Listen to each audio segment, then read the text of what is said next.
This week on the Mad Dawg Show, we will discuss the biggest record in college football history and Kirby breaking it.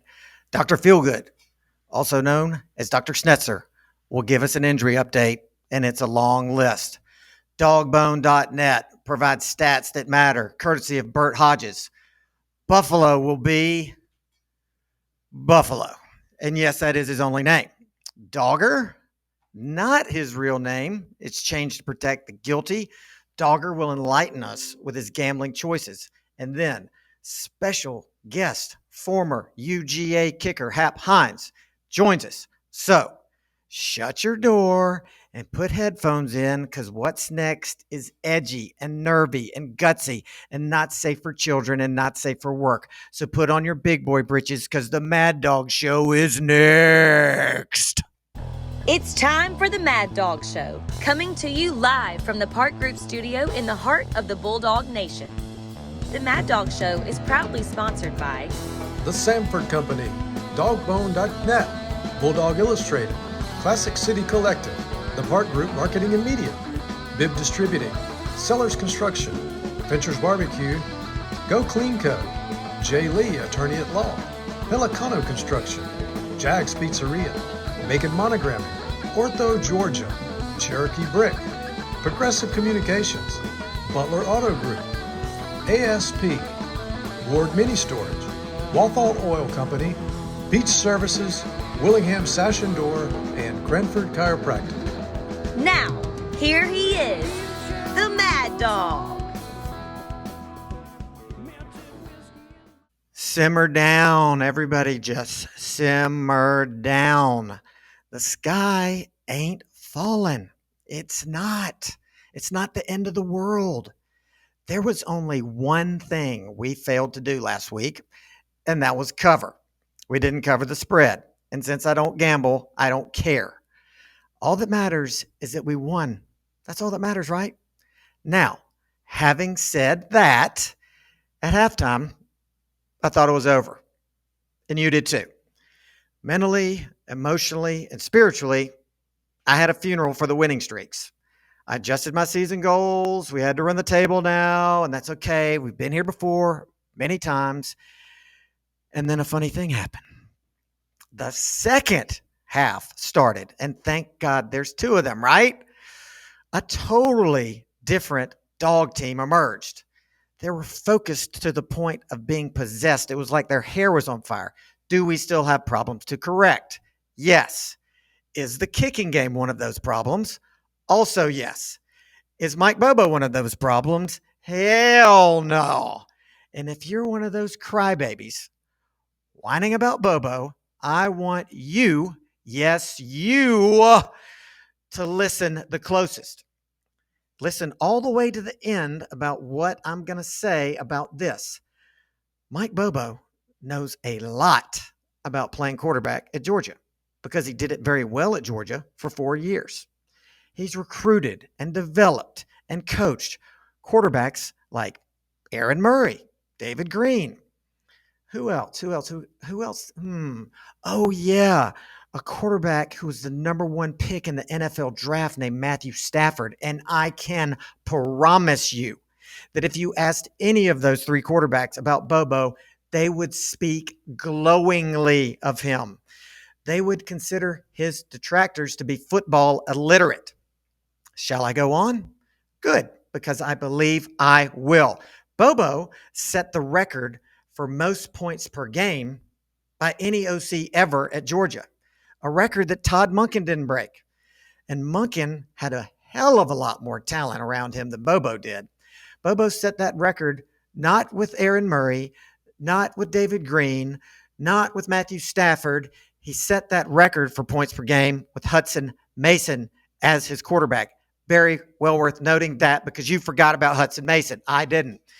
And when you're talking about points, remember this. Mike Bobo doesn't kick field goals. Mike Bobo doesn't play on the O-line, doesn't run block, doesn't pass block. He certainly doesn't play defense. He doesn't call audibles or not call audibles. He doesn't call a double reverse pass where the quarterback overthrows Bowers, who was covered like 2 coats of oil-based paint, instead of a wide-ass open Marcus Rosemy-Jack Saint who would have walked into the end zone because there was nobody within 20 yards of him. And it's very, very, very important to note that that drive ended in a missed field goal.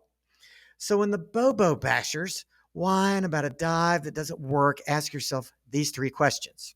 1, did our O-line allow penetration or did they open holes? 2, did Bobo even call that play or did the QB audible into it? 3, did Bobo call that play but the quarterback should have audibled out of it? Last question to ask yourself, and it's a real doozy. So settle in. Why in the wild world of sports would anyone on earth kid themselves or trick themselves or deceive themselves into thinking that they know more than Kirby Smart does about offensive coordinators? Kirby has stated publicly that he is happy with Bobo. So am I, and you should be too. It's called being a team player. Don't be a toxic fan. It's a bad look, and we're better than that. Moving right along. Other important, meaningful observations. Right now, this team has more injuries than a MASH unit. But what do? They keep on finding ways to win. Spencer Rattler could arguably be the best quarterback we play all year. He is legit. He is mobile, and he can sling it, and he will play on Sunday next year. And each week, it's always very important to keep this in the forefront of your football mind. Our opponents are playing their national championship when they play us. They practice, they scheme, and they plot to play us 365 days a year. Think about it. They don't want to get embarrassed by us like Oregon did or TCU did. I mean, trust me on this. The players on the opposing teams lust to be able to say that they beat Georgia. It would be the crowning achievement in their lives. So to summarize, we get everybody's best shot every week.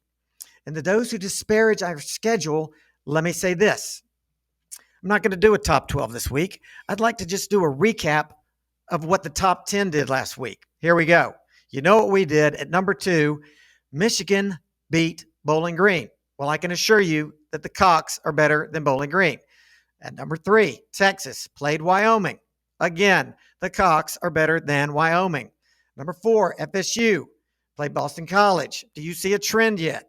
At 5, USC had a bye week. 6, the Ohio State Chin Nuts. Excuse me, I put a "the" in front of it.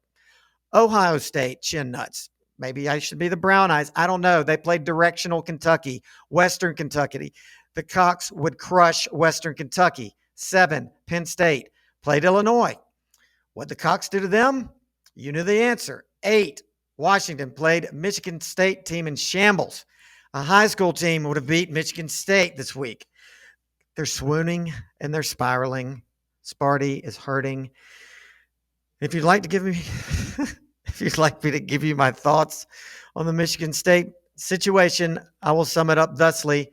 For email Tucker, number 9, Notre Dame beat another directional team, Central Michigan. Central Michigan, directional, middle of the state, Michigan. Do you see my point yet? No? Okay, then one last game. Who was still in the top 10 last week? Who could it be? Oh, I know. Formerly at number 10, it is Alabama. Whew. Oh, boy. The mighty University of Florida. Oh, I'm sorry. South Florida came shockingly close to trimming those tusks like they were toenails, like they were nasty, crusty, smelly, gnarly, ingrown toenail tusk. Tied 3-3. Not in the first quarter, not in the second quarter, not in the half, not in the third quarter. Tied at 3-3 in the fourth quarter. This season is going to be a lot of fun to watch. So what's my point? Last week, UGA easily played the toughest opponent in the top 10 last week. But now it's time to talk about this week. Welcome back, Dr. Schnetzer, also known by his street name, Dr. Feelgood. What's going on?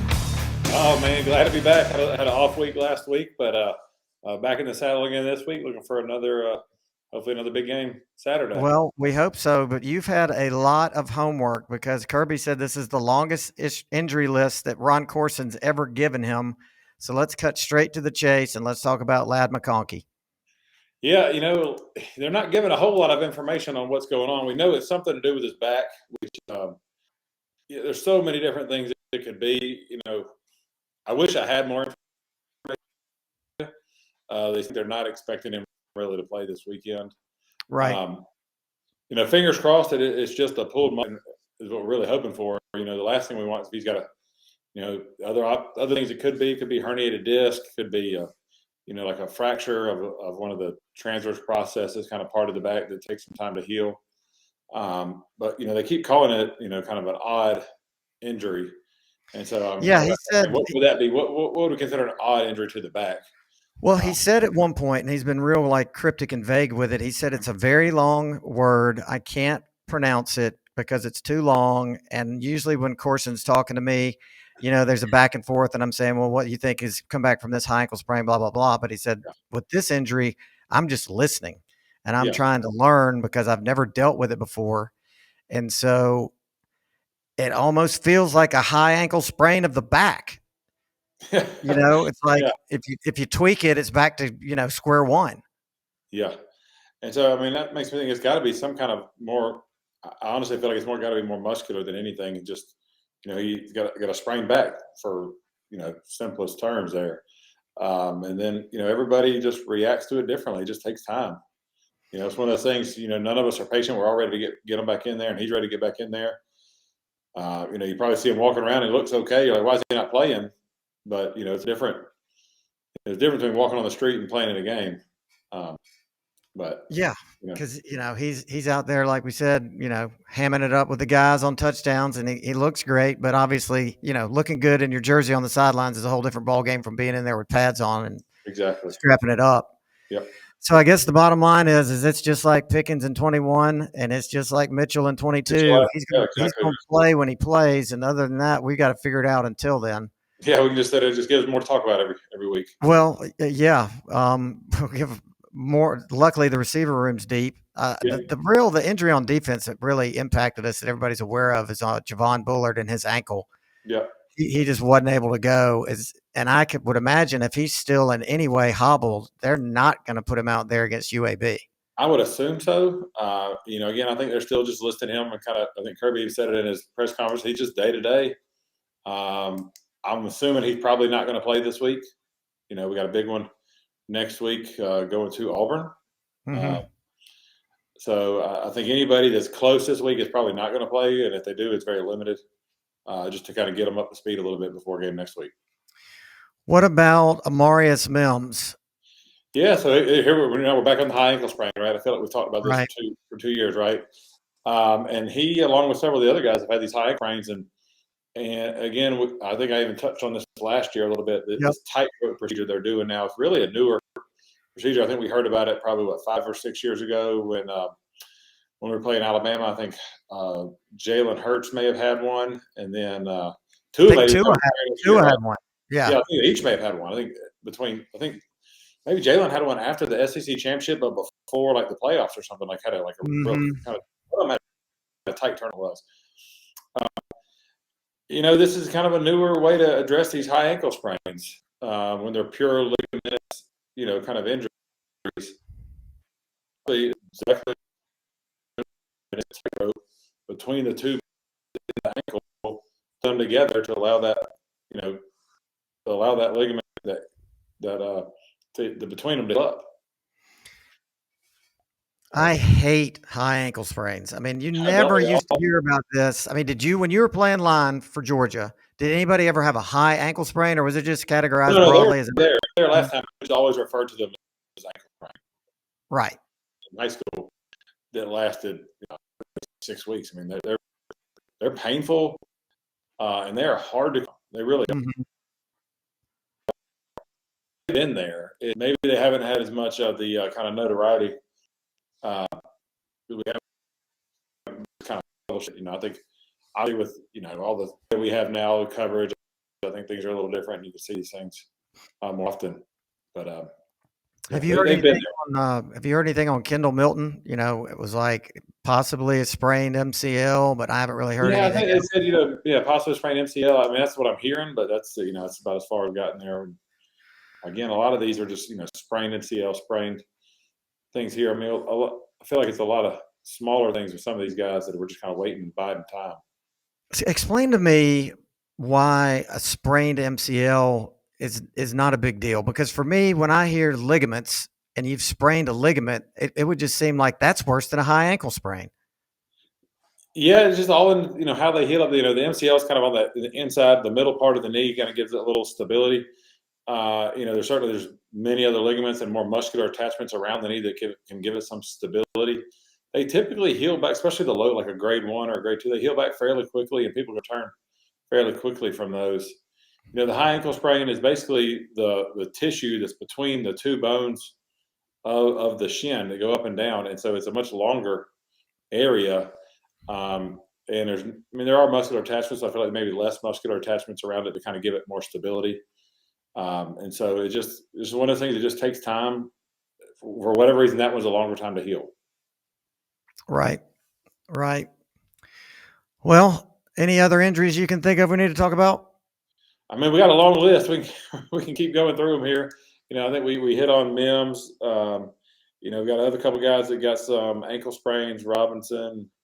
There's some foot injuries there. They're very cryptic of what they're releasing now. What these injuries are. So it takes a little diving in.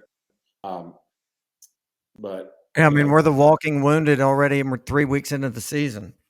yeah, I feel like we made it through the last couple of years where I'm not going to say unscathed, but we had minimal injuries. But I think that's kind of that's the way it goes sometimes, and how these teams recover and how these teams step up, how the other guys step up to the plate.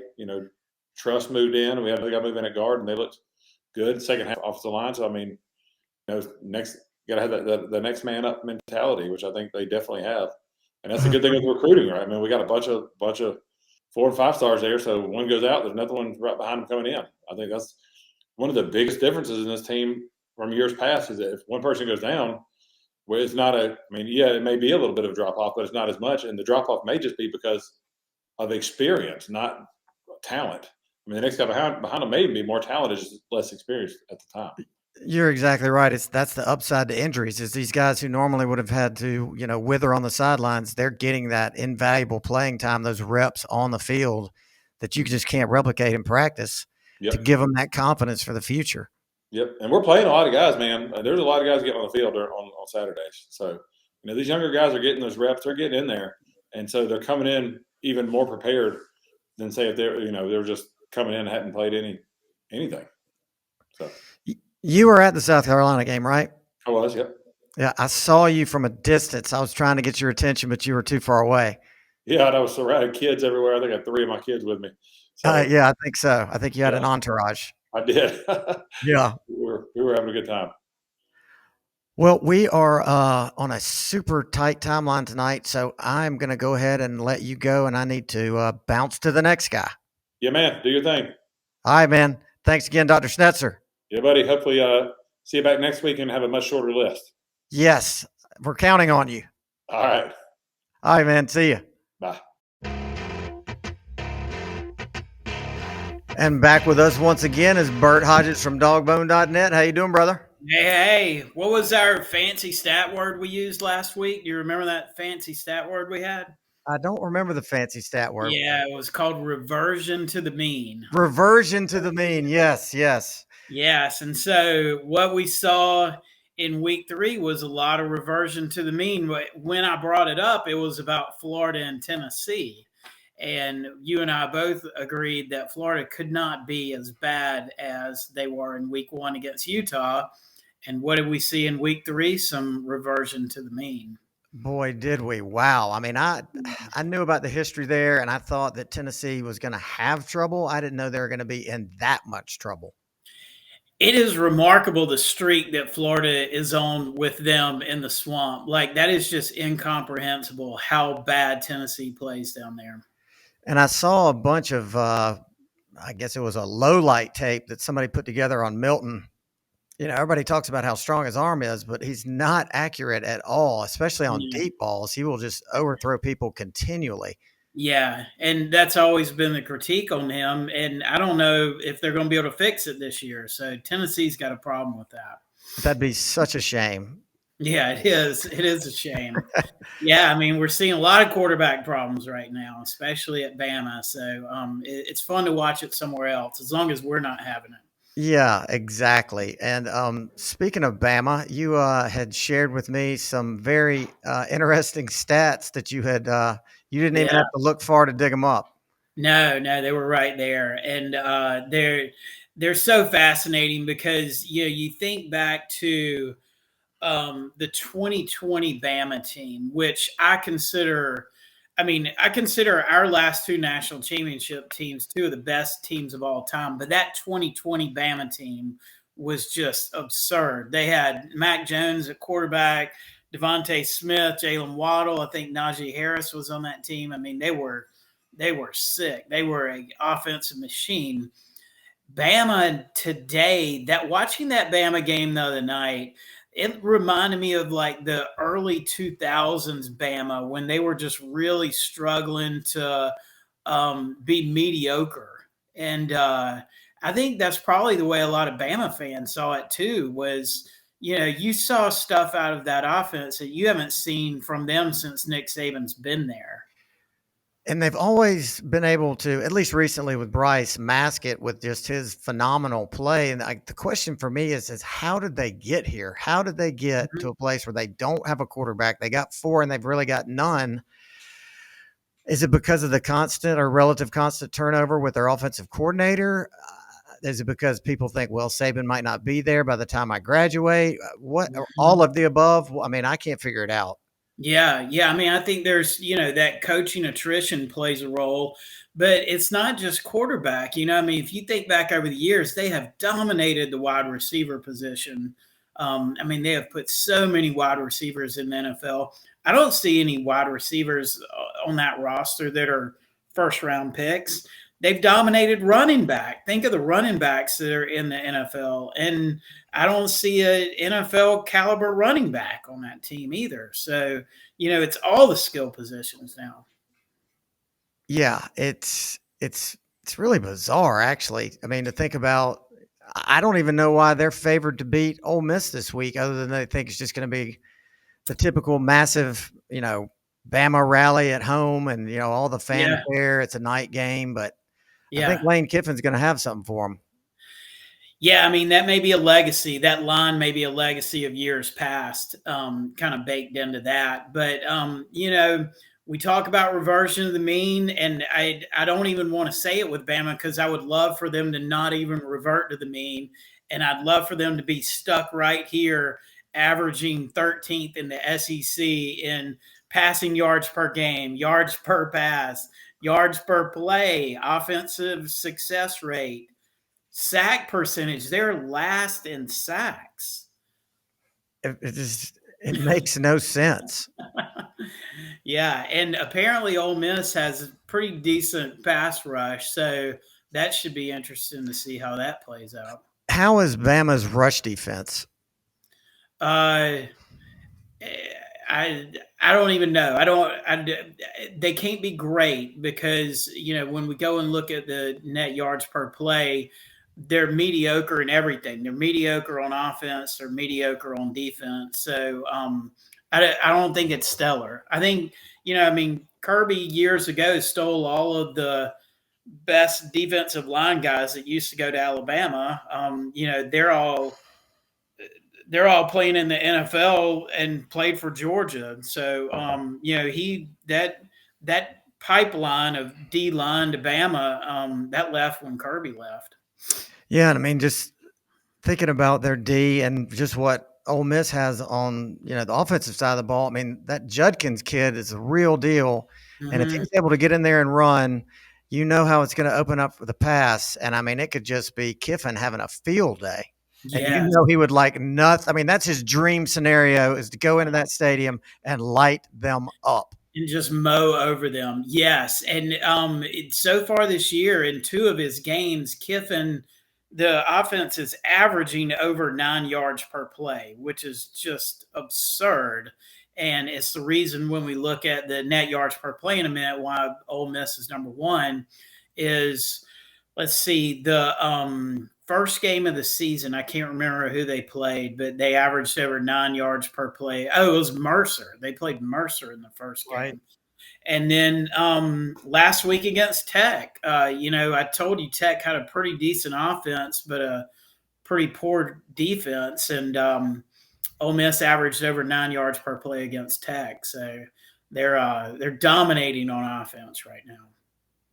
And what does their pass rush look like?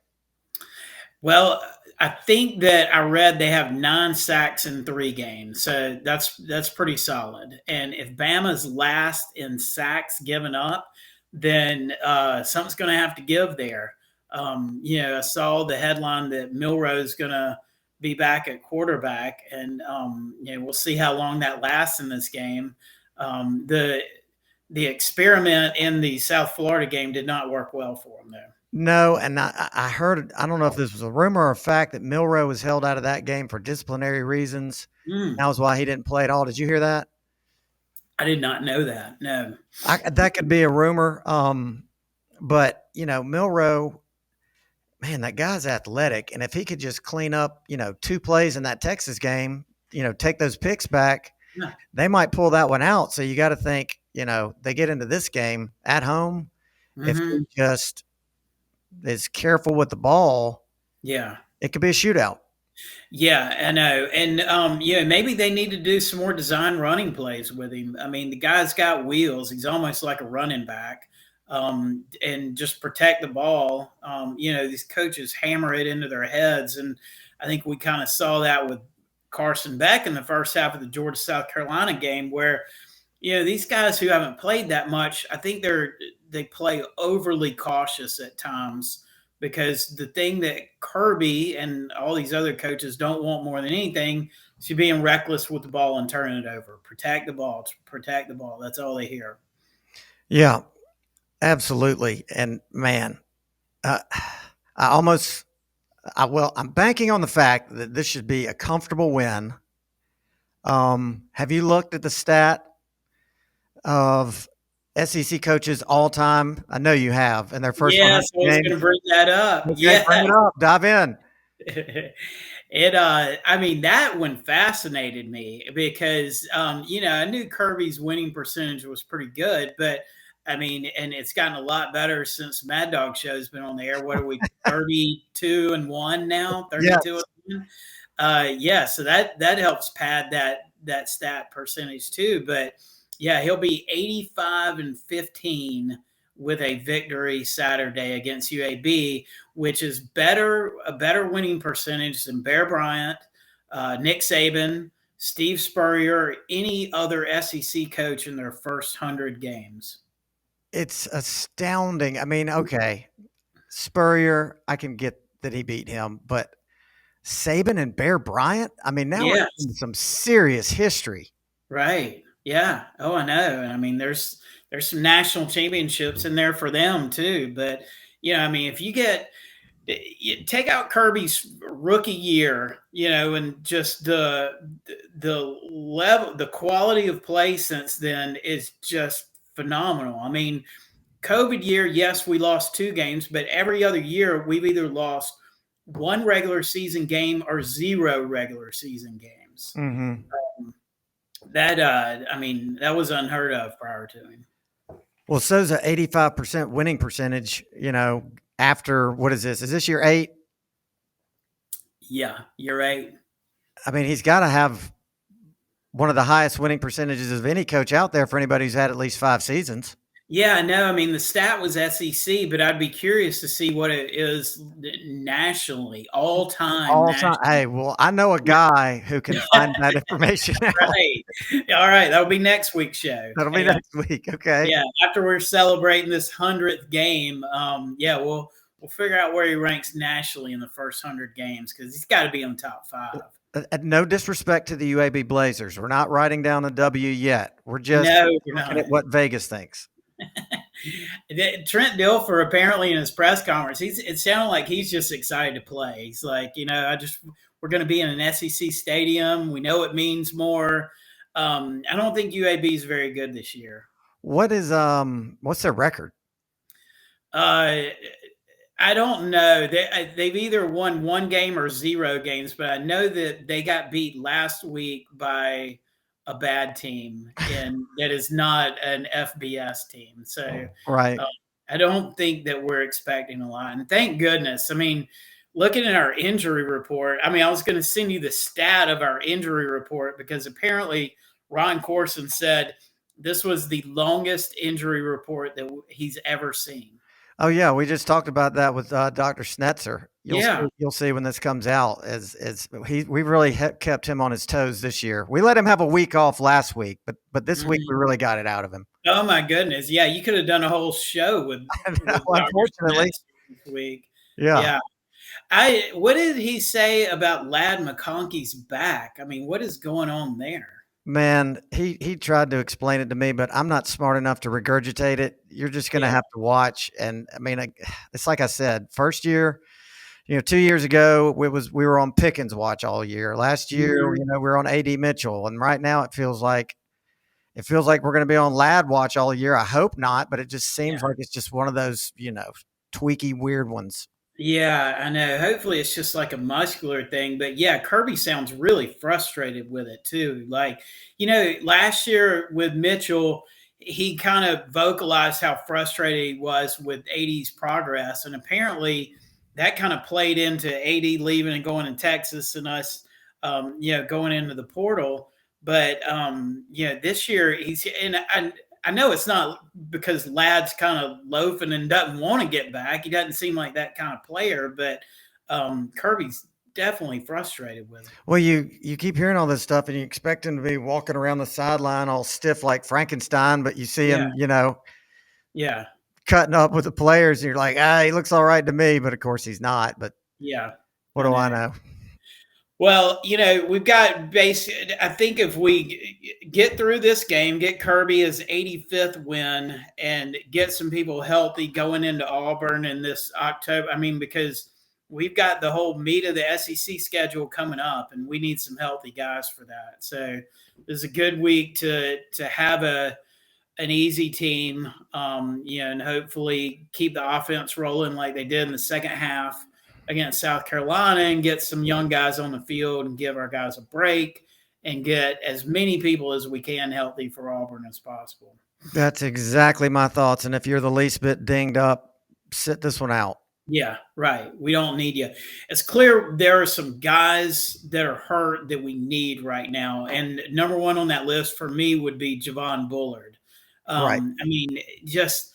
Even in the second half of the game when we weren't giving up a lot of plays, we were still, it looked like our coverage was just off. Like guys were getting wide open on plays that usually are covered pretty well. And I don't know if that was Bullard's position, but it was frustrating to watch. I think we just went into basically prevent zone and they just told their guys, just find the open space and we'll just try and pick them apart because the game was close enough that they thought if we can string a drive together, then who knows what could happen. But thank goodness, we had those picks and it worked for the most part. Rattler was 6 of 24 in the second half of the game. As good as he was in the first half, he was that bad in the second half. Talk about reversion to the mean. There was Rattler's reversion to the mean right there because the guy looked like a Heisman candidate in the first half. Yeah, and I think part of that too, thank goodness they didn't have a run game to rely on. They just knew that they were going to have to pass. Yeah. They had some receivers that were legit too, like that Leggett guy. Yeah, he's good. Doty was a good possession receiver. Omega Blake, that guy kind of came out in this game. And Juice Wells, unfortunately for them, he got hurt on that touchdown, but he's a good player. But they've got to find a running game. They do. They're not going to go far without being able to run the ball at all. I think Juice Wells being out was huge for us. Yeah. talk about frustrating plays. The tackling on that play where he scored that Oh, touchdown is like, oh my goodness. I don't think anything gets my blood boiling watching the game more than when we're defensively, we have a 3rd and long and they convert. And that was like a 3rd and 15 or 3rd and 17, and they scored a touchdown on it. yeah. Yeah, it was frustrating. Yeah. I mean, and oh God, I mean, you stop that and you force a field goal attempt, and it's a whole different game. Also, we had drives that should have been touchdowns that turned into missed field goals. Yeah. So Yeah. a couple of those, and all of a sudden we got 38, and that Mhm. touchdown goes away for them, and now it's 38-10. Mm-hmm. And Yeah. a lot of the moaning turns from a volume of 11 to a 6. Yes, exactly. I know. Yeah, I mean, I'm sure every section in the stadium has their Bobo angst guy, and we had him right behind us. And I wanted to turn around to him and be like, what do you think you yelling at Bobo the whole time is going to do? Like, he can't hear you. We can hear you. Right. Do you think that you just spreading your negativity everywhere is good for the fans or the Doesn't team? help. Yeah, doesn't help. No. Just go home and watch it on TV. If you're that angry about it, just don't be in the stadium anymore. You should just go, you know what? You should leave. You should just leave. You're not happy here. We're trying to Right. be happy. You're not happy. Just go Yeah. on home. Clearly an uncomfortable situation for you. So just probably best to take off, chill out a little bit. Clearly, Bobo has triggered you, and you need to go. Yeah, it's like, all right, we've got a head coach that just won 2 national championships. So what you're really saying is, I don't trust in his judgment in the hiring that he does. And who are you to judge that at this point? You're like, it's like you read my monologue that you haven't heard yet, because I get all into that about, but no, I'm glad you said it. You're just reinforcing my point of, do you think Kirby just forgot how to coach in the last 8 months, and that he just picked him out of a hat? Right. Exactly. I mean, there's a lot of reasons that he picked him. One of the reasons I think, and this isn't just coaching, but I think that, and he's seeing this at Alabama now, and he has seen it, is that coaching staff continuity, I think, is a big thing for him. And I think it's a big thing for our players too. And that lack of continuity at Alabama, that lack of continuity recently at Clemson, I think has hurt both of those programs. And so I think Kirby obviously wants to get the best coaches in there, but he also wants coaches that are going to stick around if he can keep them. And also, to take it a step further, guys, if they've got a Georgia history, if they got a Georgia connection background, to the point that it makes sense, it just bolsters the program, because he can go, hey, look at Muschamp, look at Bobo, look at all these guys, BMAC, that have been, a part of Georgia. They all want to come back. Yeah. They all want to be a part of this. Yeah. Because of the legacy and, how special everything is here. And I think that resonates with people.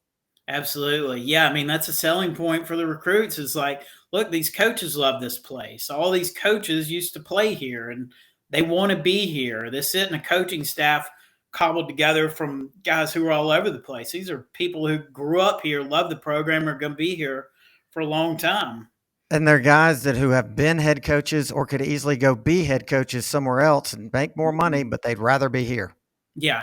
And we'll see that, I don't think Muschamp or Bobo are going anywhere. They've kind of hit their ceiling, but Schumann, I could see leaving in a few years and kind of doing the Kirby thing where, I think he was an Alabama grad, maybe. He's from Alabama. I could see him. He'd be in the running for sure when it's time for Saban to step down. Right. Yeah. So, he may be biding his time for that, but yeah. And he's real young. Yeah. Yeah. Yeah. Well, I'd like to keep him as long as we can. Obviously, he's great. Oh, yeah. No doubt. Yeah. All right. Can you throw up the stats for the net yards per play for week 3? Yeah, we'll have those up, but you and I can talk about them. Okay. All right. So a little bit of movement there. At the top again is Ole Miss, and I referenced their ridiculous 9 yards per play on offense in 2 of their 3 games. So Offensively, they are averaging over 8 yards per play for the year, which is just insane.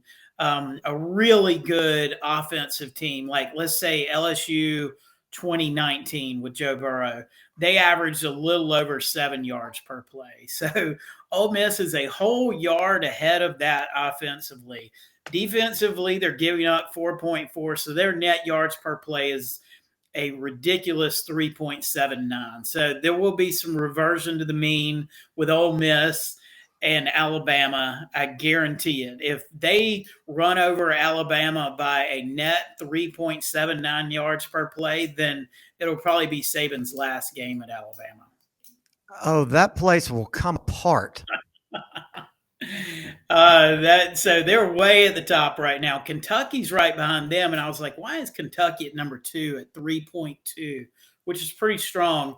But so far, Kentucky has played Eastern Kentucky, the Akron Zips, and Ball State. So, we talked about early in the year, you kind of pad the stats, this stat especially, with some cupcakes, and doesn't really flesh itself out until later in the year. And Kentucky is a prime example of that. Now, So, don't diss Ball State. They're a sleeping yes. giant. They're a sleeping giant. What did they beat Ball State by? What was that score? Do you know? Less than what we beat them by. And I think that Ball State was close in the first half. I think in our game with them, we kind of ran all over them in the second quarter of that game. But yeah, Kentucky and Ball State was closer than Georgia Ball State. I'd love to know who Kentucky has before they play us. I mean, is it possible they could come in there undefeated? Possibly. I haven't looked. They've got to have an SEC game coming up. They've got to have a few SEC games coming up because they've gotten 3 of their cupcakes out of the way already. Yeah, I'm looking right now to see who they play Saturday. They play Vanderbilt. Okay, so they can continue to pad that stat then. Right. They should beat them. Oh, then they play the Gators, but they play them at home. Okay, yeah. And then us. So, I mean, they potentially – They could come in undefeated. They probably won't beat Florida, even though we probably like them to. Yeah. So in third is Georgia at 2.42. We dropped back a little bit in week 3. Our net yards per play against South Carolina was like a +1, a little over +1. And I mean, that was just product of just a really lousy first half. And I mean, it wasn't, offensively, it wasn't like we weren't moving the ball. It was, we weren't scoring in the red zone. And I think that was the frustrating thing about the first half. And what you brought up is that game could have been a lot different if we had capitalized on our red zone opportunities. And that was one of the worst red zone games that we've had. But we're still sitting at 2.42 net yards per play, which is strong. If we stay there for the whole year, then we'll be in the national championship. So we need it north of 2.5. We do. I'd like to get it there, and this week should give us opportunity to do that. I'd like to think that second half of the game against South Carolina is really how our offense should run and what we should expect from our offense. And, maybe it's Beck settling down a little bit, looking downfield more, us running the ball better. I mean, the second half of that game was fun to watch because the offense was really clicking. Do you think it's time next week for us to pivot to a net yards per play on a national level? Yes. Yeah. I think week 4, we can do that. And what we did later in the year last year is we did net yards per play just versus the Power 5 teams, because then it kind of filters out all of these cupcake games where you kind of pad the stats against the Mercers and things like that. And because what happened with Alabama last year is they had a super high net yards per play, but it was all against the cupcakes. And when you filtered that out, they weren't that great. I forgot that we did that. Wow, that's really getting inside the numbers. Is that something you do? Do you outsource that to Blutarski? How does that? I learned that one from Dog Central, Graham Coffee. They were like, we're not just looking at net yards per play. we're looking at net yards per play against the teams that matter. Wow, that's meaningful. I mean, it Yeah. really is, because numbers can be misleading. I mean, stats, you can kind of almost make them paint whatever picture you want them to. But in that Yeah. case, there's no place to run and hide. There is no place, and you can't really do that too early in the year because you have too many cupcakes loaded up front. But once we get into week 4, week 5, we can start to kind of filter that out a little bit. Auburn's at number 4, 2.16. Again, Auburn really hasn't played anybody. We could, Cal maybe. I don't know. I don't think Cal's that good, but Auburn's there, so we'll see how that goes with Texas A&M this week, and see if they can stay north of 2 playing them. And then we got a lot of mid-pack there. We got Tennessee, Missouri, LSU, Bama in 8th. So they actually moved up a little bit, even though fascinatingly, their net yards per play dropped against South Florida. Yeah, I mean, it makes it's I can't figure that out. Yeah, so that, I mean, obviously the quarterback experiment didn't work. They're sitting there in 8th. Arkansas is in 9th. Florida's in 10th. Texas A&M 11th at 0.91. Vandy 0.56. South Carolina in 13th at 0.36, and then Mississippi State bringing up the rear at 0.15. So everybody's positive, barely, but we've got. I mean, if you look at this list currently, we will play Ole Miss, we'll play Kentucky 1 and 2. We play Auburn next week, who's 4.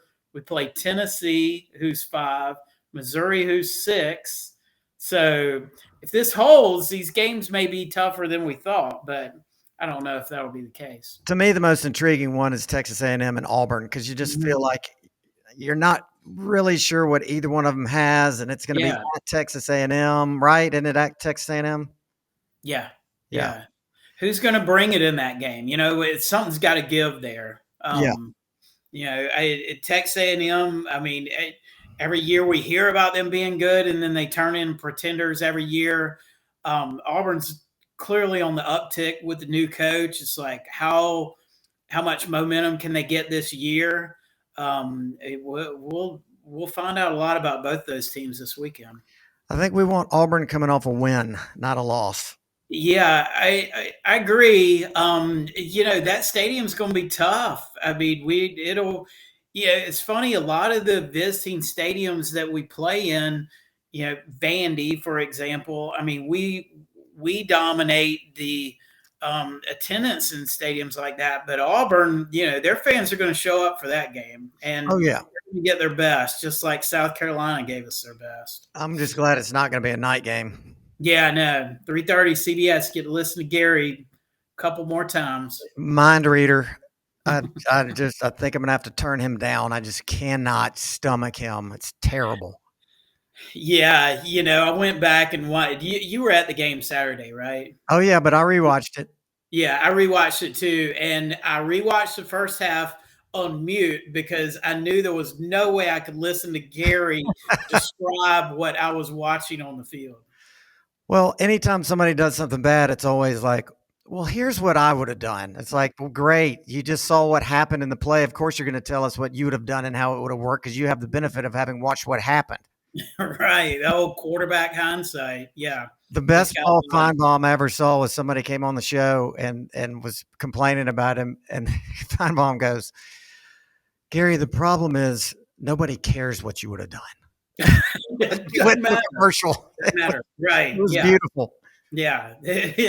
Doesn't play into the game at all because they didn't do that. So no reason to bring it up. That's right. Yeah. All right. One other thing, we talked about this guy last year, and I was excited for the potential NIL deals for him. And he scored a touchdown late in the game for us, Saturday. And what I really loved about that touchdown is he did the money fingers. Right. Yeah. So props to Cash Jones. 2 years in a row he scored on South Carolina. So super proud of him. You think maybe there's a Bitcoin deal out there for him, or I mean, he could start at Money Man Pawn, work his way up. Just maybe the U.S. Treasury could use him? a bank could use him big time. absolutely, yeah. I mean, all kinds of cash opportunities out there, but the fact that he's working his money fingers in the end zone is, I was like, oh yes, that's what we're looking for, Cash. I need to get my bank on that. You should.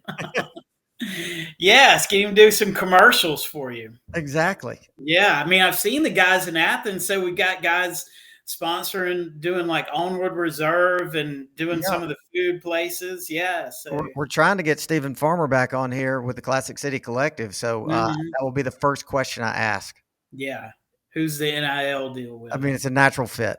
It is. Yeah. All right. Cash Jones. I mean, he's not Kenny McIntosh yet, but he's getting more comfortable. So we need him, man. I mean, big time. As banged up as our running back room is, and Dylan Bell looks good. I love how he runs the ball, but man, we need Cash in there too, because we just don't have any depth at running back right now. It's almost time for maybe Lyneth Whitehead to make an appearance. Wow, that's digging deep down the roster. Exactly. He didn't come here to sit on the sidelines. Andrew Paul's got to be coming back sometime soon too. I mean, what, he tore his ACL over a year ago? Well, I mean, he's been playing real sporadically, real sparingly, but I think they're probably trying to ease him in. Right. Yeah. Yeah. And Kendall Milton, I mean, he's still struggling with some kind of injury because he's just not firing off the line like he usually is. But man, it's so nice to have Dejon back. I mean, it's that guy. I know, man. I don't know what we'd have done without him this past weekend. Yeah, I know. I mean, he sees the hole and he can create a hole, and he's fun to watch. That's one guy that that I really hope doesn't get hurt over the course of the year. Crowd favorite. Yeah. Everybody loves Dejon. Yeah. And there's got to be a mustard NIL deal for him out there somewhere, right? Yes. Right. Gotta be. Yeah. Yeah. Great coupon for Dejon. Exactly. I'll ask Farmer about it. You're right. There you go. All right, all right. That's all the stats I had for this one. Thanks. Those are awesome. As always, man. I appreciate you joining us. Okay. Go Dogs. Go Dogs. See you soon. So we have a special guest tonight, and I'm thrilled to introduce Hap Hines. How you doing, Hap?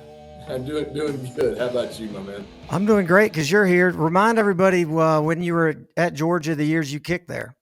I was there from '96 through '99 with Coach Donnan.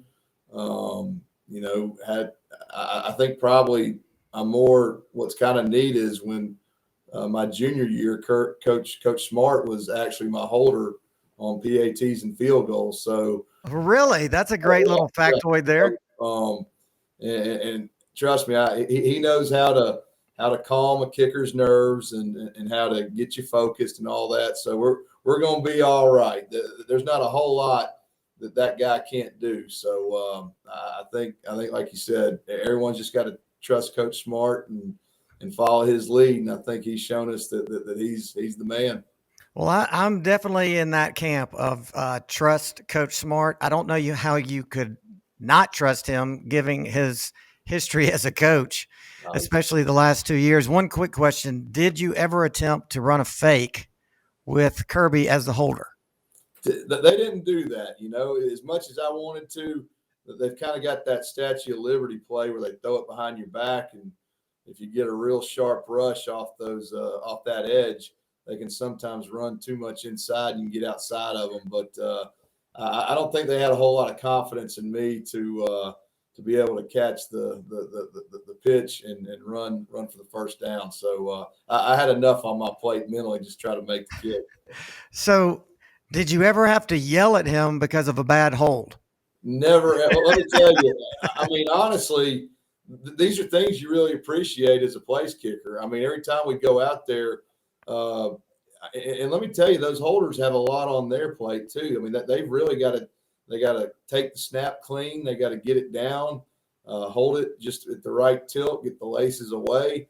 And, that's something we just always expect for that to happen, and take for granted. And there's a craft to it. And Kirby was always. I mean, he always would just put your mind at ease. We got this. You're gonna nail it. I mean, and I can't tell you, just to have that kind of encouragement. And again, he was also our starting free safety, team captain, and all that. But yeah, I guess you could kind of say he served as my holder and psychiatrist at the same time. Well, there's an art to it. There's a science to it. Obviously, there's a lot of athleticism. And so to my untrained eye, I watch, a couple of kicks get missed. You watch it and you're going to see something completely different. So was there anything you saw like on, the 43-yarder that was wide right that you said, okay, here's what happened wrong. He, whatever. What? When I look back to kind of when I was a freshman, you're going from playing in front of maybe a few thousand folks to 90+ thousand fans in the SEC, and it's high intensity, it's pressure packed, and all that. And you got to perform. There is an adjustment just with the environment with that. I want to think I kind of gradually came along when, my first game starting was against Texas Tech in the rain. And it just so happened that game, we won the game, but it just so happened all I had to do was kick one extra point that game. Just some weird things happened with the score. They scored a touchdown and they missed their PAT. And then we scored late in the game and made the PAT. And then they scored again, which made it 12-7. And then we scored again, which made it, 13-7. But it made sense to go for two, right? Be up by 3. So we went for 2 and got it. We did an end around, and Hines Ward flipped in the end zone for a touchdown, and we won the game 15-12. So all I had to do for that first game was hit an extra point. Then the next week we went to Starkville, and all I had to do was kick a 30-yard field goal against Mississippi State. And back then Mississippi State didn't even have, end zone bleachers, and now they do. But and then the big test came against Tennessee the next week with Peyton Manning, and that was kind of when I got a little bit starry-eyed just looking out, ESPN night game, and we played really well, but I missed a game. I made a kick and I missed one that game, and I was feeling it. But then you kind of settle in and find your rhythm. I think is it Peyton Woodring? I think he's going to be just fine. He's young, guys. I mean, there's going to be an adjustment. I don't know. In high school, sometimes you can kick off a block. I don't know if he did that and he's adjusting to the ground. I always thought kicking off the ground made you more accurate.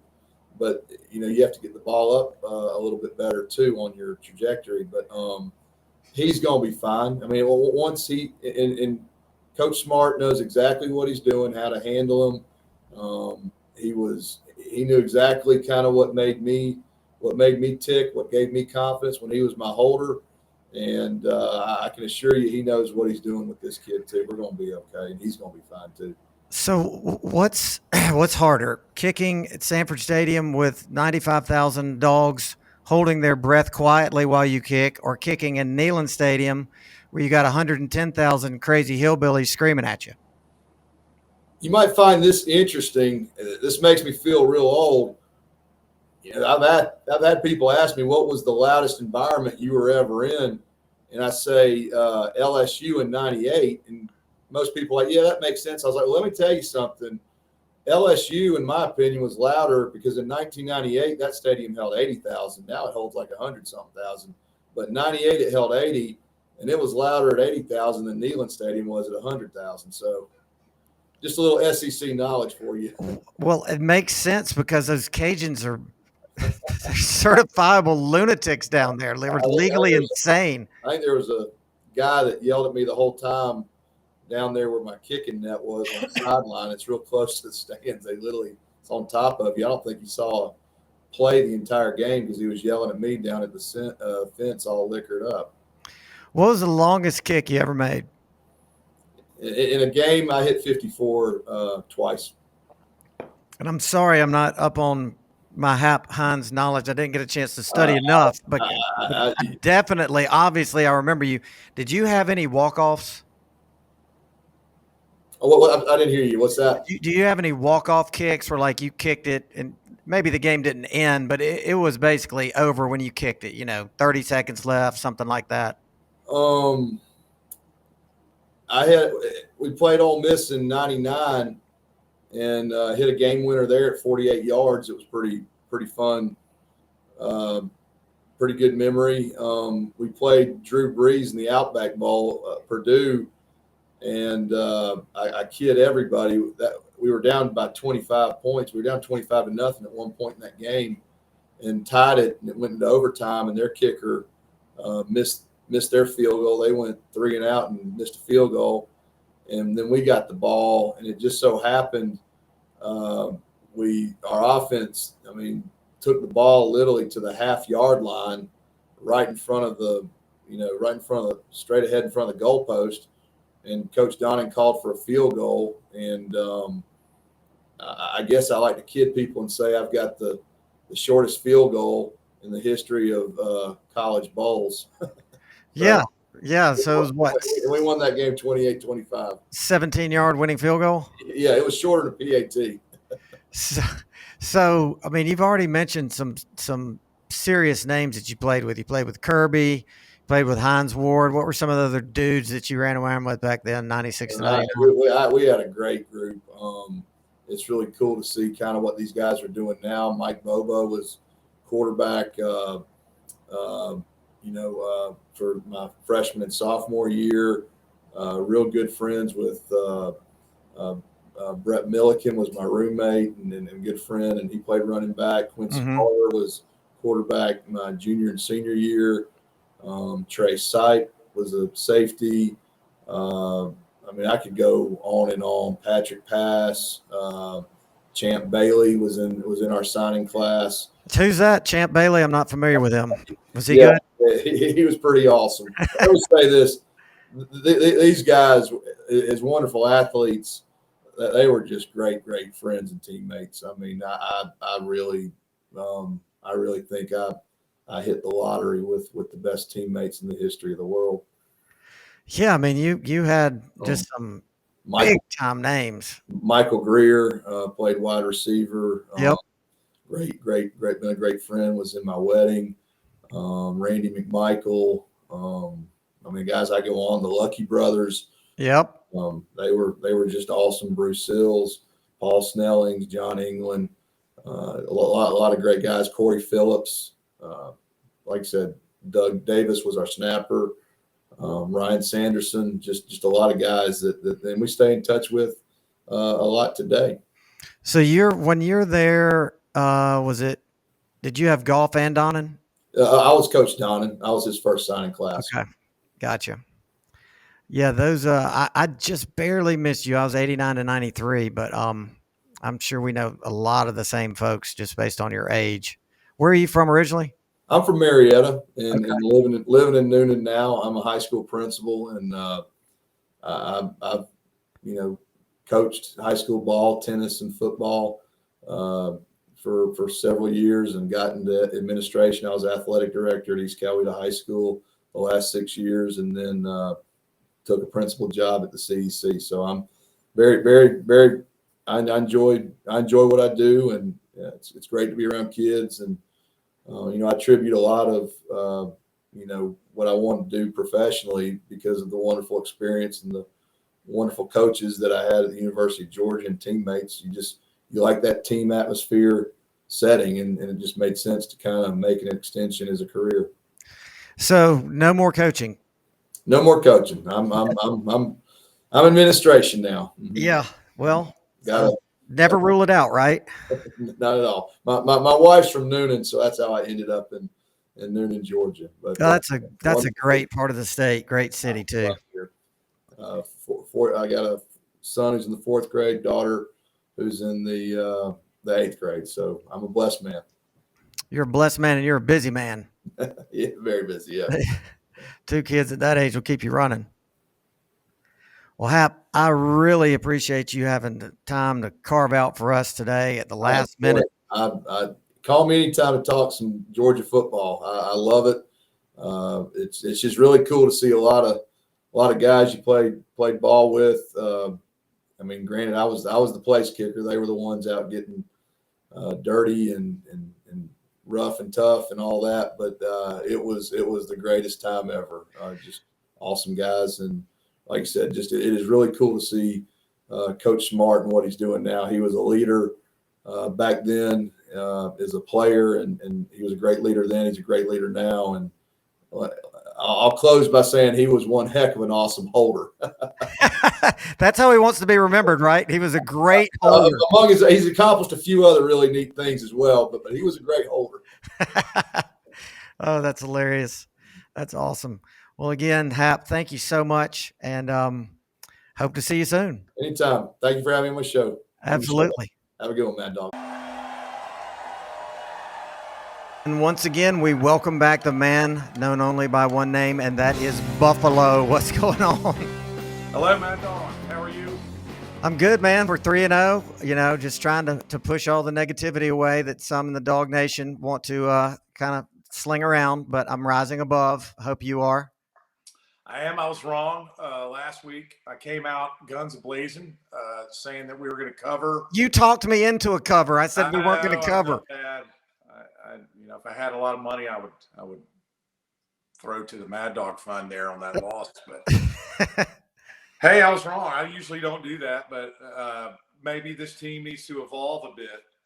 They might not be quite as far ahead as I thought, but after the slow first half, we righted the ship, let them have everything underneath, and Rattler, to his credit, took it.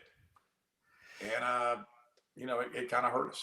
I think it was the best thing that could have happened to us. Have some adversity, see if you can bounce back from it, see if everybody freaks out. They didn't.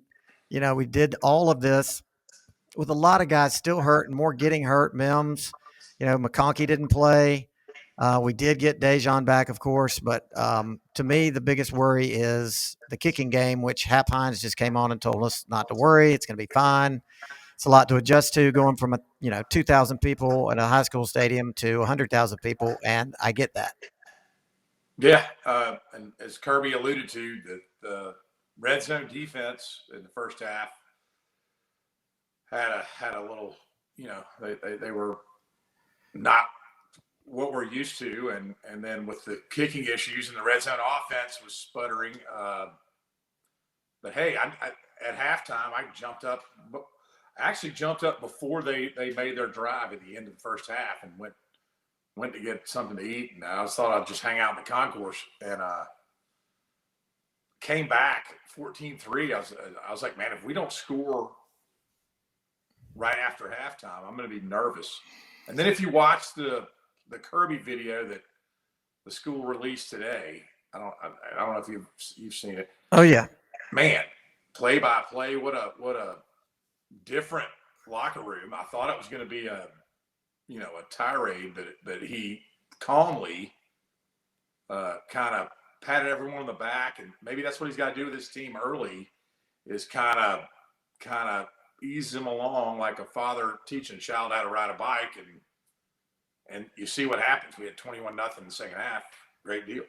Now, it is very important to note that the reason those cameras were in there was for an episode of SEC Inside on SEC Network, where they went through the whole practice week.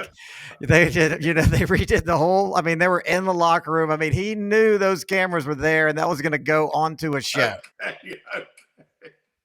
which is hilarious. Well, maybe it would have been a different locker room, but it worked. I thought they got scolded to death, but I was like, man, he really is comfortable here at halftime, but I guess he's got to do it that way when the big boys are in town.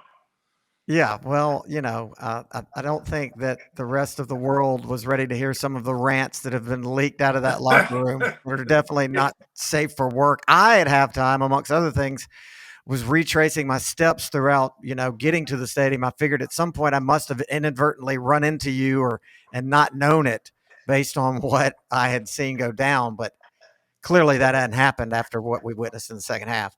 Well, I started thinking, I was sitting in the opposite bridge end zone, the railroad track end zone. Right. And undercover there. My wife was very happy that we had undercover seats, thanks to Chuck. And I scanned my eyes across. I knew where you were probably sitting, and I went. And then at halftime, I said, "Oh no, is my vision line scanned? I must have seen him, though I couldn't pick him out. But I had to have seen him. Has this ruined everything?" Well, you had to have if you were looking over there. You'll never guess who I watched the game with. I don't know. George Rogers. I sat by George Rogers the entire game. Wow. Who was an awesome guy. I mean, he's up there, amongst nothing but Bulldogs. Everybody was just loving that cat. He was so funny. He was having fun in the first half, and everybody was giving it to him. I was like, George, now we played 2 halves, so get all of this out of your system because the second half's going to be different. And he's like, oh, I know. And then we got to where the tide was turning late third, and all of a sudden George wasn't there anymore. He left. He left. Well, did George bring his Heisman Trophy? Because he will take a picture with you and the Heisman Trophy as long as you pay him. Well, no, he did not travel with the trophy. He did have a driver, which I thought was pretty cool. Also, all decked out in Gamecock gear, but super nice folks, man. That's pretty awesome, man. You watched the game with a Heisman Trophy winner, man. That is a good deal. Yeah, he was a fan favorite for sure. But man, I was sitting there next to him going, this guy is going to be the reason why we lose. I'm sitting here watching the game with George Rogers. He's bad luck for me. That is incredible. I hope you took a little photo with George Rogers, or maybe you didn't. No, I took one. Vance threw one into the latest Bulldog Illustrated. Cool. Of hanging out with him on the couch. But very nice. It was fun to just talk about. I'd be like, hey, George, watch what we're doing here on, defense, or watch our O-line. It feels like we're not blocking. And then, he'd tell me, what he was seeing. And then I was like, hey, what do you think about what Noshawn's saying about how all the running backs should be offended that we're putting Dylan Bell in there out of the wide receiver room? I mean, what do you think about that? He goes, oh, Noshawn's right. Noshawn's right. I'm like, yeah, I think he's right too, but I think we're going to still continue to see Dylan Bell. I do too. I mean, he had some, key little runs out of the backfield, and Deshaun played great. Especially in the second half, he really, that was nice to see him in there, and we a little more familiarity with our normal run game when he got in there. I know Kendall got he got an MCL sprain. Yeah, that's what we're hearing. Yeah, so I think we need Dylan in that running back room part-time. Well, we got, Milton banged up, the other Robinson banged up. So that leaves us with Dejon, Cash Jones, Paul, who they've been easing back in. And I'm predicting that this week could be the debut of Lyneth Whitehead. Okay. Yes. I'll trust you on that. Who transferred in after being all banged up at Tennessee. He's an Athens guy from Athens Academy. Mm-hmm. I mean, we didn't bring him in for no reason. I mean, we had to bring him in. I mean, he's a beast too. He's like 6'2", 6'3", 220. Yeah, my Tennessee friends were kind of laughing at that when he transferred, because they're like, he never even played here much, so he's not going to do anything for y'all, but we'll see. Maybe he finds the fountain of running back youth. Yeah, maybe his problem was his coach was Jeremy Pruitt. Maybe that was the problem. Jeremy Pruitt, man, he was a great coach. Yeah. For us. Yeah, for us. For everybody who doesn't like Tennessee, he was a great coach. Exactly. But going back to the game, I guess we're just going to have to, kind of get better as the season goes along. I think we will. I feel like we're in a hand of go fish, with you're drawing my cards, and there's a lot of teams in there, and we're one of those teams. But I think we might. Last week I thought we were head and shoulders above everybody, and we hopefully will be. But right now I don't think we are. Yeah, I mean, it's going to be a work in progress. I mean, compared to the rest of the nation, we're a great football team. Are we up to the fans' standards and what we've been spoiled with the last 2 years? No. And we probably shouldn't expect us to be after everything we've lost to the draft and to the portal and to injuries. But we're 3-0 and we're number one in the country. And Kirby Smart's about to break a record that stood since Bear Bryant. Did you? Yeah. I mean, you were aware of that, right? I am. Well, yeah, go ahead. You explain it. But yes. Well, it's just the top records of SEC coaches through the first 100 games, and so he's going to surpass, Spurrier, Saban, Bear Bryant, and anybody else by a win this weekend to take him to 85 out of his first 100, which is insane. That is insane. And I think Phil Fulmer was thrown. The Great Pumpkin was in there. The great, what did you call him?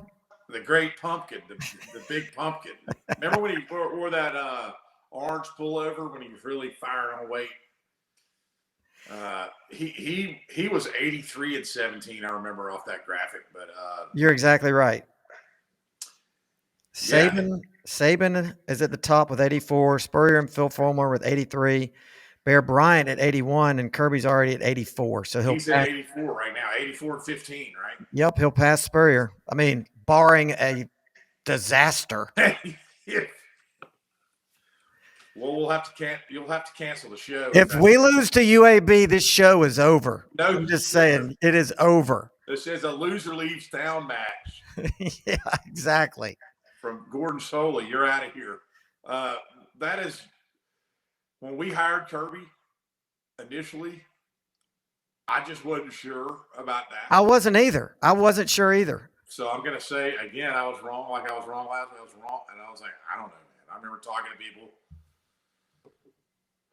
I just can't. I can't even believe we're at this point right now. Yeah. So when me and you had our moments of doubt and pain as we're ushering in a new administration, and what if somebody said, "Hey guys, relax. 8 years from now, Kirby's going to break the record for wins in the first 100 games. He's going to have 2 natties won and a third one stolen from him because Tyler Simmons was on freaking side." I wouldn't believe you. Nobody would believe that.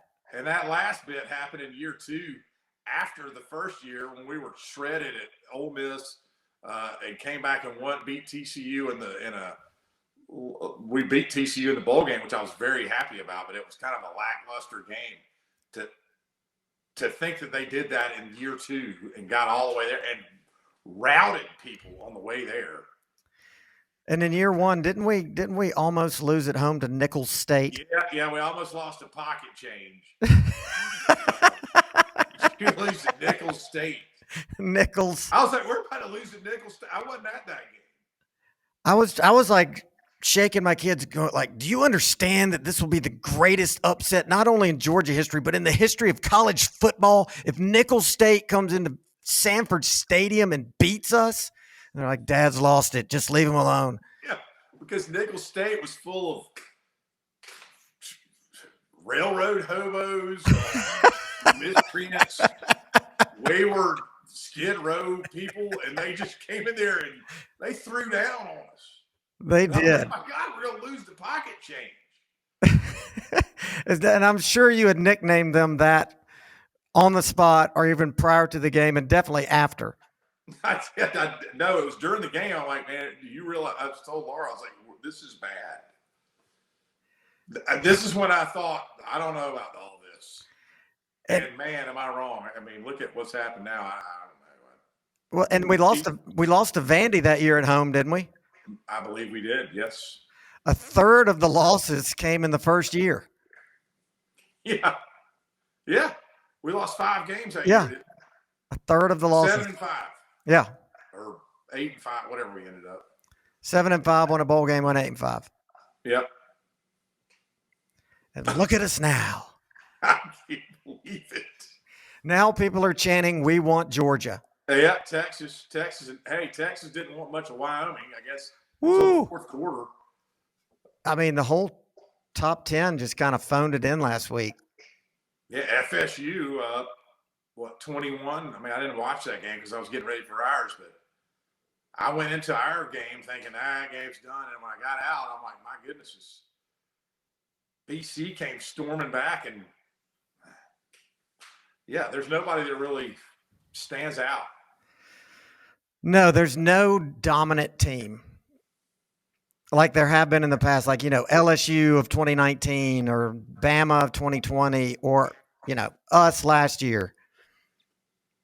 Yeah, so that's what I'm saying. We're in a little game of go fish here, but I like my coach better than I like the rest of them. Harbaugh being in that hand of go fish too, which. Oh, you'd have loved it. You'd have loved it. So we're at the game, and there's this, guy was like, "Well, I'm from Michigan," and I was like, "Here we go. All right, so you like Michigan?" He goes, "Oh, I love Michigan. I love Harbaugh." And I was like, "Really? What do you like most about him? Do you like the fact that he cheats, or the fact that he lies, or the fact that he lies about cheating?" And he looked at me like, "What did you just say to me?" And I was like, "Well, I mean, it's true. He's suspended 3 games. He really should be suspended 4. So, I mean, what do you think about that?" And I just was going for it. I was like, this guy doesn't know me that well. Who cares? He was like, well, everybody does that. And I said, that's the worst answer ever. That's an excuse. No, everybody doesn't do that. That's just patently untrue. He did that, and he got caught, and that's why he's being punished. But everybody doesn't do that, and you need to come up with a better answer. And he was like, yeah, get out of here. And I was like, all right, I got to tap the brakes on this guy, or I'm going to really hurt his feelings. Where were you sitting in the section of everyone that hates Georgia? I mean, you had George Rogers. You sat next to a Wolverine. What do you have? Who sat behind you?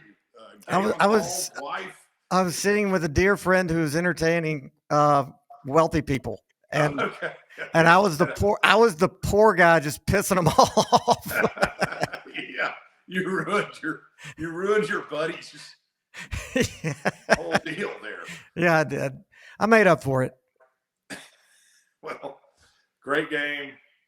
Sounds like you had a good time. I did too. I sat next to a guy named Zane from Covington. We formed, well, in addition to my wife on this side, but Zane and I had a good time. He really wanted me to come sit with him this week, and I told him I'm not going to be sitting in those seats anymore. And he looked like the guy on the Incredible Hulk at the end of the show where he walks off with his bag on his shoulder, kicking rocks, and he has to move on to another town. Apparently, Zane enjoyed sitting next to me, but I'd like to sit next to him again. But he's a very knowledgeable fan. But nice. That's what happened between Zane and I. Well, I just thought of it. There was another person up there. There was a friend that was on a date, and the date was had gone to Bama, like got a degree there and a master's there. And so, she makes the mistake of telling me that. And then somebody else like, oh, yeah, Mad Dawg here's got a podcast you need to watch. I'm like, you don't need to watch last week. You don't need to hear what I said about your racist, profanity-laced, homophobic fans and what they were chanting at the Texas people. And she was like, oh my gosh, it really is a bad look. And then we turn on the South Florida game, and she's like, I know it's not very ladylike for a woman to cuss, but GD, this MFing team sucks, and I can't believe this or that. And I'm like, tap the brakes there. I mean, I just met you. You're making me blush with the language. But it was just beautiful to watch her to be forced to watch Bama struggle in a 3-3 tie in the fourth quarter at USF. I mean, what alternate universe am I in? I don't know, but you liked it. I loved it. The only thing I didn't like was the fact that Bama won. When you said you were some guy had a date, I thought you were going to tell me it was Urban Meyer and that chick you did on in that bar. I was like, this section can't get any better. Yeah. Urban Meyer was there, and he was on a date with who would be the worst person for him to be there with on a date? I don't know. Roseanne Barr. That would be my pick. Urban Meyer was on a date with Roseanne, and she's a massive Tennessee fan, and they were there. That would make me back straight out of the box if that were the case. Oh my gosh, but that was fun. It's fun when those folks are around and they ask for it. If you're just going to tee it up for me, I'm not just going to leave meat on the bone. I'm going to tell you what I really think. I know you're there's no doubt about that. Well, do we need to see if Dawger's awake? Dawger, are you with us? Can you hear me? Dawger. Yeah, I'm barely Dawger. hanging on, barely awake. It's past my Dawger. bedtime. It's past his Dawger's bedtime. Sorry for the delay. We had a last minute Hap Hines visit. Just it magically fell together. It was awesome. Yeah, I listened to some of that, and I have a question for Buffaloe on that. So, Buffaloe and I, we were rehashing stories this past week about the Outback Bowl, and Hap brought up the fact he made when they played Purdue against Drew Brees. He made one from the 1 yard line to win the game in overtime. I know I was at that game, but that wasn't the one that big crowd of us went. Buffaloe, was it? Was that? No, that was the Ron Dane beat down. No. Okay, so that was 2001. I think there was 2000 that Hap kicked that field goal, and I was at that game, but I think I was just with my parents. Yeah, so you're in a lot different state than you were with us. No doubt about that. We ruined every person, the whole box was ruined. Craig's parents got us in this box, and we apparently made everyone mad in there. So Craig's dad was not happy when he came back in town. That was one of the rare occurrences. I was actually behaved at that. I think I drove. So you were. Yeah. So that's a kind of a rare memory for me and everybody else. So y'all were at the Purdue game in a box? I was with my parents, and then we went, I guess that was the following year when Bobo went some crazy completions in a row. Right. Wisconsin. Okay. Yeah. Against Wisconsin. And then, so yeah, we were all in a box. My parents weren't there, but this was reminded to me, I can't remember if Hubbard or Buffalo reminded me that the Seiler family was in there. It may have been Fulton that reminded me of that. So the Seiler family was in there, and John Withers was in there, and Mrs. Seiler said, "I know your mother." And John just blew her off and started beating on the glass. It didn't go over too well. Yeah, whatever, lady. I'm trying to watch the game. Yeah. Get out of here. You're bugging me. So anyway, I was trying to remember when we all went, Bobber. Yeah. You ready for an update from last week? Sure. It went 1-2 on the straight up picks and 3-2 on the cracker, the parlay. So the only winner on the straight up was Ole Miss. Lost Tennessee, easily lost that one, and then the Georgia over easily lost that one, and then hit on the cracker, hit Mississippi State. Hit LSU, and then hit BYU straight up, and then hit Ole Miss, and then on the Colorado late night teaser, split on that with Colorado State covering and the game going over. Well, I'm really excited about these top 25 matchups we got this week, and I want to hear your wisdom as to what's going to happen. So yeah, I typed these out. We have the first one at 3:30 is Utah UCLA. Utah is 4.5 at Utah. I like Utah minus the 4.5. Okay. And then you have Oregon minus 21 against Colorado at Oregon. And I like Colorado plus the 21. I think they'll keep it tight. All right, hold on now. Are you taking into consideration about Travis Hunter being out, which is a two-way player? I did think about that, but I do think that that Deion has somebody else that can, or maybe two other players that will take the place of him being one. All right. Bonus question. Do you think that Colorado can go in there and win? I do not. No, I wouldn't. I mean, I wouldn't think so. The money line, you asked me about money lines too. So Oregon is minus 750. That means if you bet 100 and you lose and Colorado wins, you would lose, Oregon wins. Wait, if Colorado wins, you'd lose, and you bet on Oregon, you would lose 750. If you take Colorado and Colorado wins, you win 640 on a $100 bet. So obviously Vegas does it with the line at 21 and the money line at 750. Vegas doesn't think that Colorado can go in there and win. I do think they'll hold it tight, but I don't know about actually going in there and getting a victory, especially without Hunter playing. Okay. All right. That's What do you got my thought. next? Alabama -7 at Alabama against Ole Miss. I'm going to continue to ride Alabama. I'm not sure why. I know they're getting their quarterback, the original quarterback, Monroe, I think's his name. Right. Getting him back. So one of these days they're going to start clicking, but maybe not. I don't know. I don't know about Ole Miss. Kiffin, he may have that team playing better, but Right. I'm going to keep riding until they finally win. I'm going to keep riding Alabama. And Oregon State, Washington State. That one's at Washington State. Oregon State is -3. I'm going to go with Washington State at home plus the 3. Okay. And then my Irish are playing Ohio State in South Bend. And You're Irish. Hold on. I just want to remind everyone that is blasphemy. Blasphemy. I have to do it just because my brother went there, and I've been tackled on the South Bend Stadium on the 1 yard line, just messing around, throwing the ball with Tony Rice in the quad. So yeah, I've always got to. They're not. I mean, Georgia obviously is my huge team, but Notre Dame I do like, and that's. I'm gonna excuse it because I love you and due to your familial relations and ties to Notre Dame.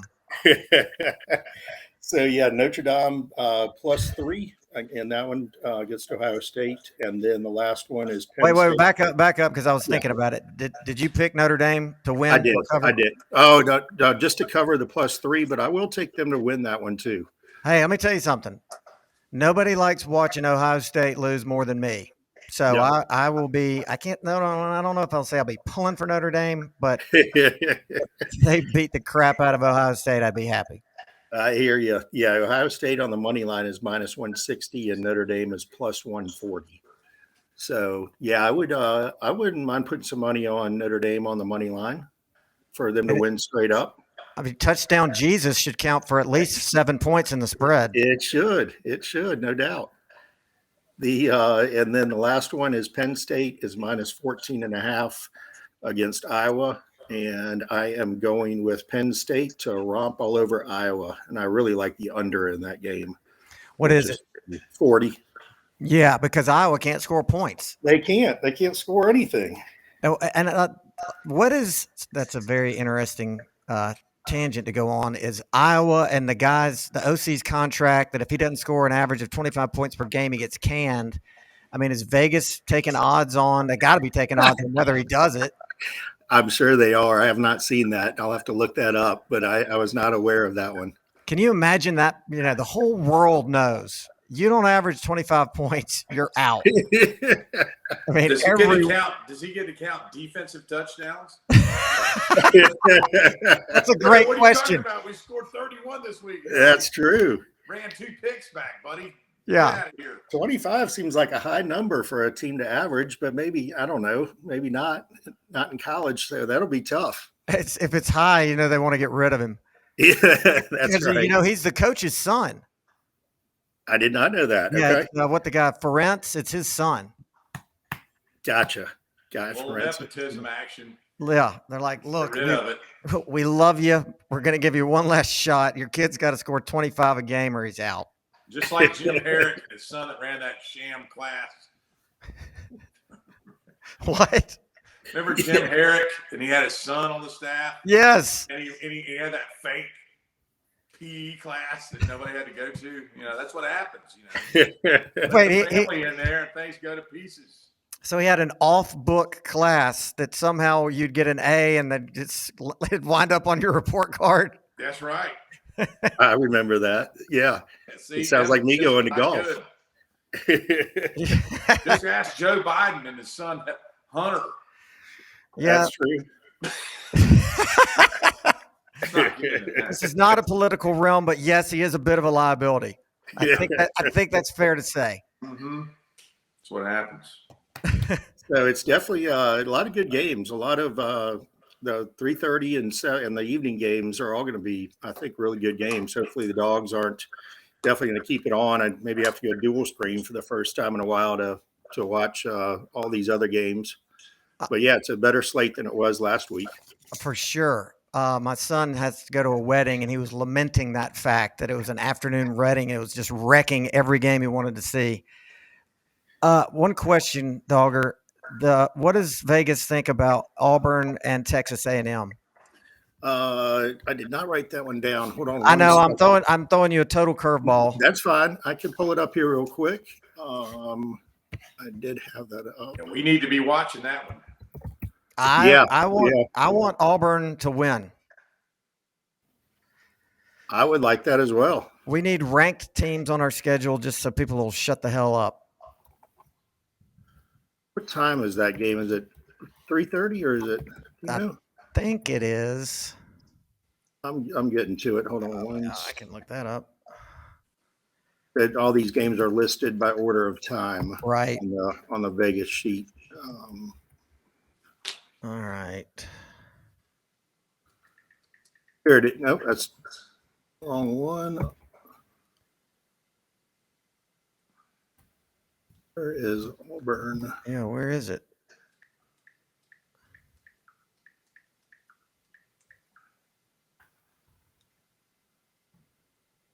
It's at 12 noon. 12 noon. Central time or not, but yeah, it won't be a time change for them, but still, it's early. There it is. So A&M is 7.5. A&M's given 7.5. They are giving 7.5. That sounds to me. That sounds a little high. Yeah, it does. What's the over under? I got to click on a different thing for totals. They change this up on me. They don't list the totals. It's on a separate. So on that one, the total is.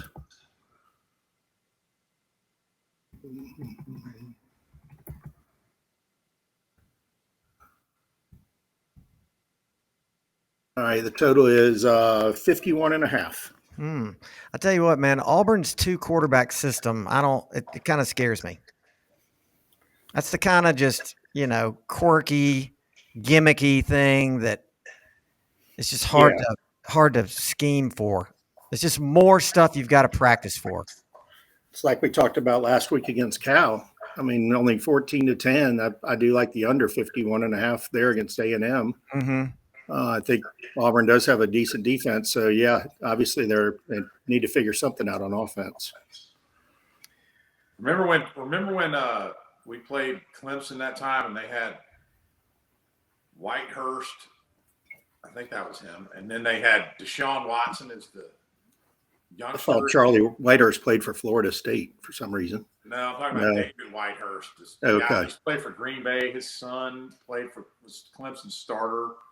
Yeah. Athens and Whitehurst didn't do that very well. And so Bowden switched to Deshaun Watson, and Deshaun Watson carried him straight down the field, and they scored. He was threading needles. It was insane, the bombs he was dropping. Yeah, then he decided, he was like, you know what, I'm going to pull Deshaun Watson and put Whitehurst back in. Yeah. I'm like, so thank you. I hope that happens if we play Auburn. But pull the hotter quarterback and put the crappier quarterback in. That Jordan Hare is going to be rocking, or Jordan Hare, however you say it. Yeah. Jordan Hare can be a rocking place. Yep. I won't go. I just hate it over there. I haven't been in a while. I'm not going to that one. I probably went 4 or 5 years ago, and I'm not a big fan whenever the sprinklers came on. I've been a couple of times since then, but it's the fans are ruly. It's a terrible tailgating atmosphere unless you're in the Grove or whatever not the Grove, that's Mississippi, where all those things got torched by an Alabama fan, all those trees. You'll never hear a Georgia fan say, "Oh, I can't wait to go to the game at South Carolina or at Auburn." That just never happens. Everybody's like, "Yeah, that's great. We'll watch that on TV." It was nice being there, though, when Michael Johnson caught that pass on him. Oh, my gosh. You were there? Yes. That was good. That was November the 15th. What year was that? 2001 or 2? 2. I guess it was 2. I think that's somebody's birthday. That would be my birthday. That's how I'm not some crazy Rain Man that remembers that.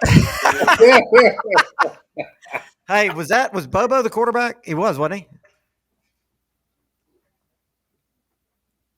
Might have been Green. No, it was green. Okay. It was green. Because yeah, that was one unbelievable game. That was my finest moment at Auburn. Your finest moment. I love it. I had a few low lights there, but that was good. And I went to the Mule the night before in Atlanta. That was a heck of a weekend. All right, so I already know what we're going to talk about Auburn week. It's going to be Buffalo's lowlights at Auburn over the year. I'll tell the story. A greatest hits of Buffalo lowlights. It was during a panic show there. Don't spill it now. Save Well, it. just kind of. I'm not going to do You're that. teeing it up. No, yeah, I'm going to tee it up. So I know you like all it. So I'll tell you what happened. I can't wait. Just a tease. That's right. All right, guys, we are out of time, but I appreciate you joining as always. Thank Go you. Dogs. Thank you, Mad Dawg. Go Dawg. As always, thanks to a special thanks to our special guest, Hap Hines, and thanks especially to our sponsors. And y'all send out your thoughts and prayers to Stetson Bennett and Nick Chubb, HBTFD. See you next week. The Mad Dawg Show is proudly sponsored by The Samford Company, Dogbone.net, Bulldog Illustrated, Classic City Collective, The Park Group Marketing and Media, Bib Distributing, Sellers Construction, Ventures Barbecue, Go Clean Co., Jay Lee, Attorney at Law, Pelicano Construction, Jags Pizzeria, Macon Monogramming, Ortho Georgia, Cherokee Brick, Progressive Communications, Butler Auto Group, ASP, Ward Mini Storage, Walthall Oil Company, Beach Services, Willingham Sash and Door, and Cranford Chiropractic.